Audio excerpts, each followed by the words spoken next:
ഞങ്ങൾ മുൻകൈയെടുത്ത് ഞാൻ മധ്യസ്ഥത വഹിച്ചുകൊണ്ട് ഇത് അവസാനിപ്പിച്ചു എന്ന് പറയുമ്പോൾ ഒരു സാമാന്യ മര്യാദയോ സാമാന്യ ബോധമോ ആത്മാഭിമാനമോ ഏഴയലത്തുകൂടി പോയിട്ടുള്ള ഒരു രാജ്യത്തിന്റെ ഭരണാധികാരി ആയിരുന്നുണ്ടെങ്കിൽ കമ എന്നൊരക്ഷരം പ്രതികരിക്കുന്നതായിരുന്നു. ഇത് പറയാൻ വേണ്ടിയിട്ട് ഞാൻ ഡൽഹിയിൽ പോയി സേനാനായകനൊന്നും ആവണമെന്നില്ല. Hello guys, welcome back. Akhil Marar എന്ന പ്രമുഖ മലയാളം ബിഗ് ബോസ് താരം, ബിഗ് ബോസ് വിന്നറായിരുന്നു. അദ്ദേഹം പ്രധാനമന്ത്രി നരേന്ദ്രമോദിയെ പ്രശംസിക്കുന്ന വാക്കുകളാണ് നിങ്ങൾ കേട്ടത്. സാമാന്യ വിവരവും ബോധവും ഇല്ലാത്ത ഒരു വ്യക്തിയാണ് പ്രധാനമന്ത്രി നരേന്ദ്രമോദി എന്നാണ് അഖിൽ മാരാർ അവകാശപ്പെടുന്നത്. ഒരുപക്ഷെ ഇന്ത്യ എന്ന ജനാധിപത്യ രാജ്യത്തിരുന്നല്ല അഖിൽ മാരാർ ഇത് പറഞ്ഞെങ്കിൽ പണ്ടേ അഖിൽ മാരാറിനെ തൂക്കിലേറ്റി തന്നെ. ഇവിടെ അഖിൽ മാരാർ എന്ന് പറയുന്ന വ്യക്തി ഒരുപക്ഷെ നമ്മുടെ ഈ ചാനലിൽ തന്നെ ഏതാണ്ട് ഒരു 10-30,000 പേരെങ്കിലും അഖിൽ മാരാറിനെ ഇഷ്ടപ്പെടുന്നവരുണ്ട്.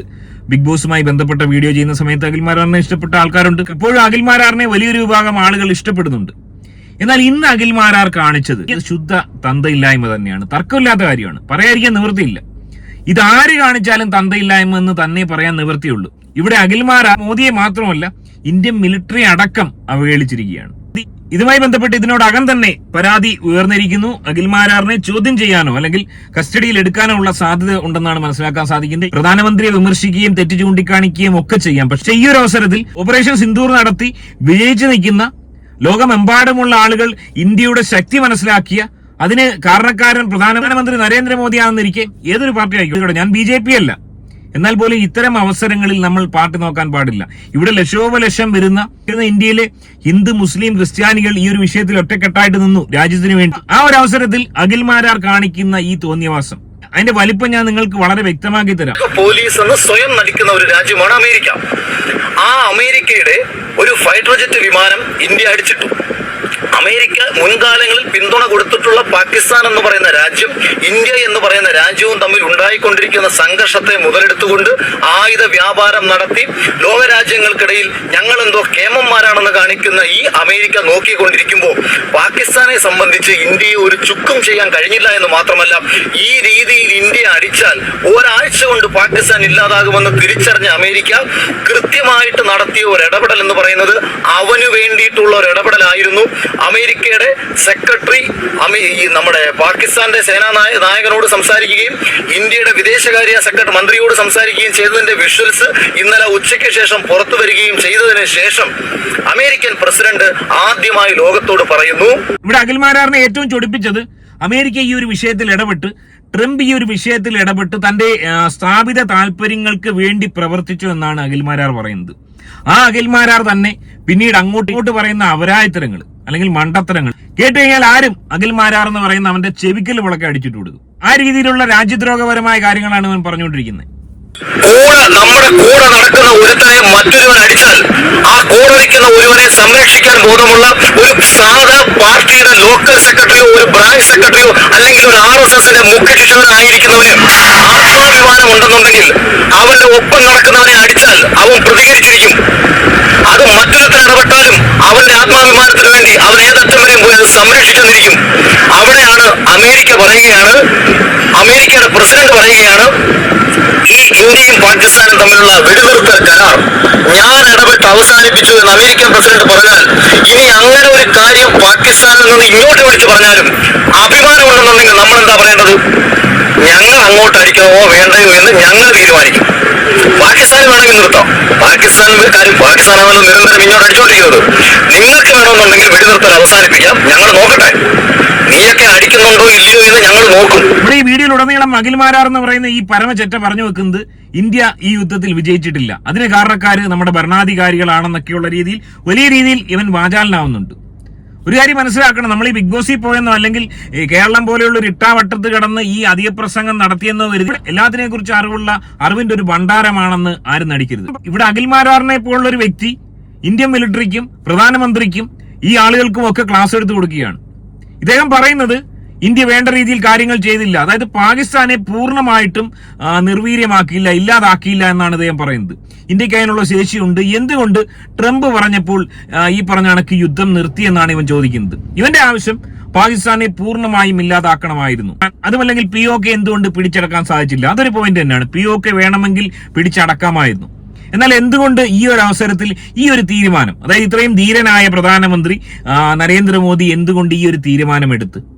നമ്മൾ സ്വയം ചോദിക്കേണ്ട തന്നെയാണ്. ഈ ഒരു അവസരത്തിൽ പാകിസ്ഥാനെ നിഷ്പ്രഭമാക്കാനുള്ള എല്ലാ സാധ്യതയും ഉണ്ടെന്നിരിക്കെ എന്തുകൊണ്ടാണ് മോദി ഈ ഒരു തീരുമാനം എടുക്കേണ്ടി വന്നത്? ട്രംപ് പറഞ്ഞതുകൊണ്ട് മാത്രം അത്തരമൊരു തീരുമാനത്തിലേക്ക് മോഡി പോകുമായിരുന്നു? എനിവേ, അഖിൽ മാരാർ പറയുന്ന ബാക്കി കാര്യങ്ങളൂടെ കേട്ടിട്ട് ഞാൻ പറയാം. എങ്ങനെയാണ് നിർത്തിയത്? നിങ്ങളത് പറ. ഇന്ത്യ എന്ത് ചെയ്തിട്ടാണ് നിർത്തിയെന്ന് പറ. അതൊന്നും നിങ്ങൾ ഈ രാജ്യത്തെ ജനങ്ങളെ, ഞാൻ ഉൾപ്പെടുന്ന ഈ രാജ്യത്തെ ജനത്തിനോട് പറ. ഇന്നലെ വരെയും പാകിസ്ഥാനെ മറിക്കും തൊലിക്കുമെന്ന് പറഞ്ഞ് നടന്ന ഈ പാവം പിടിച്ച ദേശഭക്തരെ എന്ന് പറഞ്ഞ് നടക്കുന്ന സംഖ്യകളോടും നിങ്ങൾ പറ. എന്താണ് ഈ പാകിസ്ഥാൻ പെട്ടെന്ന് വിളിച്ചിട്ട് ഈ വെടിനിർത്താൻ വേണ്ടിയിട്ട് ഇന്ത്യയോട് പറയാൻ? ഇന്ത്യ ഇവിടുത്തെ ജലം കൊടുക്കത്തില്ല എന്ന് പറഞ്ഞ് നയതന്ത്രപരമായ തീരുമാനം എടുത്തു. അവൻ പേടിച്ചോ? അവൻ പൂട പേടിച്ചു. ഇവിടെ ഒരു പൂടയും പേടിച്ച് ഇന്ത്യ IMF-നോട് പോയി പറഞ്ഞു അവർ 10 പൈസ കൊടുക്കരുതെന്ന് പറഞ്ഞു. എവിടെ കൊടുക്കാതിരുന്നോ? പിറ്റേന്ന് കൊടുത്തു 10,000 കോടി രൂപ. വെറുതെ കിടന്ന് ഇല്ലാത്ത കീർവാണവും ഇല്ലാത്ത അഭിമാനവും പറഞ്ഞിട്ട് നടക്കരുത്. അത് ഉണ്ടാക്കിയെടുക്കാമായിരുന്നു. ഈ രാജ്യത്തിന് അത് ഉണ്ടാവുമായിരുന്നു. ഒരാഴ്ച കൊണ്ടോ 10 ദിവസം കൊണ്ടോ പാകിസ്ഥാനെ അടിച്ചു ചുരുട്ടി വെച്ചിരുന്നെങ്കിൽ ആ പാകിസ്ഥാന്റെ ഉള്ളിൽ ഇന്ത്യ കാണിച്ച മറ്റൊരു ഏറ്റവും വലിയ ചതിയാണ് ബലൂചിസ്ഥാനിലെ പാവങ്ങളോട്. ഈ ഇന്ത്യ ഈ ആക്രമണം നടത്തി ഇന്ത്യ രഹസ്യമായ ആയുധങ്ങൾ കൊടുത്തുകൊണ്ട് ഈ ബലൂജികളെ കൊണ്ട് പാകിസ്ഥാനെ അടിപ്പിച്ചുകൊണ്ടിരുന്നു. അഖിൽ മാരാർ എന്ന് പറയുന്ന ബിഗ് ബോസ് വിന്നറായി വായി നോക്കി ഞാൻ പറയാനുള്ള മറുപടി, ഇന്ത്യയുടെ എന്താണ് ചെയ്തത്? ഇന്ത്യയിൽ വന്ന് 26-27 പേരെ സിവിലിയൻസിനെ അകാരണമായി ജാതി ചോദിച്ച് കൊലപ്പെടുത്തിയ തീവ്രവാദികൾ എന്ന് പറയുന്ന സംശയിക്കുന്ന, അല്ലെങ്കിൽ അവരുടെ ജനറേഷനെ, സയ്യിദ് മസൂദ് എന്ന് പറയുന്ന അവന്റെ ഫാമിലി ഒന്നടങ്കം നാളെ ഒരു പക്ഷേ വലിയ കൊടും തീവ്രവാദികൾ ആയേക്കാമെന്ന് ഫാമിലിയെ ഒന്നടങ്കമില്ലാതാക്കി 9 സ്ഥലങ്ങളിൽ 9 തീവ്രവാദ കേന്ദ്രങ്ങൾ നശിപ്പിച്ചു. ഇസ്ലാമാബാദിലും ലാഹോറിലും ഡ്രോൺ ആക്രമണം നടത്തി. നിരവധി ലോസ് പാകിസ്ഥാൻ ഉണ്ടായി. അതിന്റെ അടിസ്ഥാനത്തിൽ പാകിസ്ഥാനിൽ ഏറ്റവും അധികം വിലക്കയറ്റം വെറും 2 ദിവസം കൊണ്ട് ഉണ്ടാകുന്ന ഒരു സാഹചര്യം ഉണ്ടായി. അതായത് 1 കിലോ അരിക്ക് ഏതാണ്ട് 5 ഇരട്ടിയോളം വില ഒറ്റ ദിവസം കൊണ്ട് പാകിസ്ഥാനിൽ വർദ്ധിച്ചു എന്നാണ് പറയുന്നത്. തിരിച്ച് പാകിസ്ഥാനും ആക്രമിച്ചു. എന്നാൽ അത് അത്ര കണ്ട് ഇന്ത്യക്ക് ഏറ്റില്ല.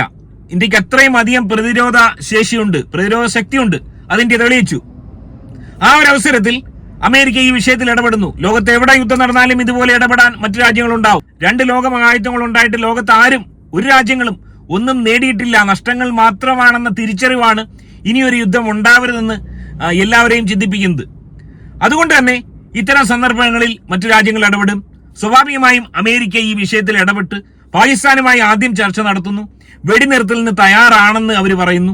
ആ ഒരു വിവരം ഇന്ത്യയെ ധരിപ്പിക്കുന്നു. ഇന്ത്യയും അതിന് സമ്മതിക്കുന്നു. അതായത് ഈ ഒരു യുദ്ധം മുന്നോട്ട് പോവുകയാണെങ്കിൽ ഇവൻ പറയുന്ന പോലെ ഈ പറഞ്ഞ പാകിസ്ഥാനെ വേണമെങ്കിൽ ഒന്നായിട്ട് നശിപ്പിക്കാം. എന്നാൽ ആ അവസരത്തിൽ കുറച്ചെങ്കിലും ഇന്ത്യയുടെ ചില ഭാഗങ്ങൾ നശിക്കില്ലേ? അത് വലിയൊരു ലോസ് തന്നെ ആവില്ലേ? ചരിത്രത്തിൽ അത് രേഖപ്പെടുത്തില്ലേ? ആ ഒരു അവസ്ഥയിലേക്ക് പോകാതിരിക്കാനല്ലേ ഈ ഒരു ഭരണകൂടം ശ്രമിച്ചത്?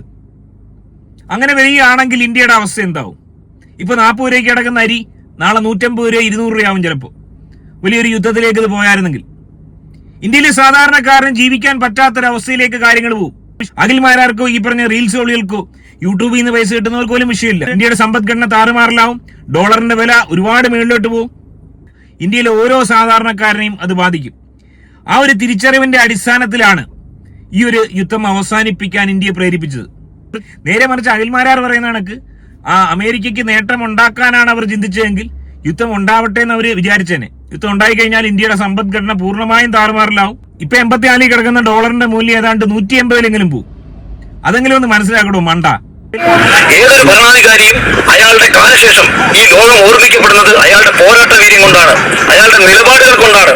അല്ലാതെ വല്ലവരും പറയുന്ന കേട്ട് പഞ്ചമുച്ചമടക്കി ഓശാനപാടി ഒരു രാജ്യത്തിന്റെ അഭിമാനം ഇല്ലാതാക്കുമ്പോഴല്ല.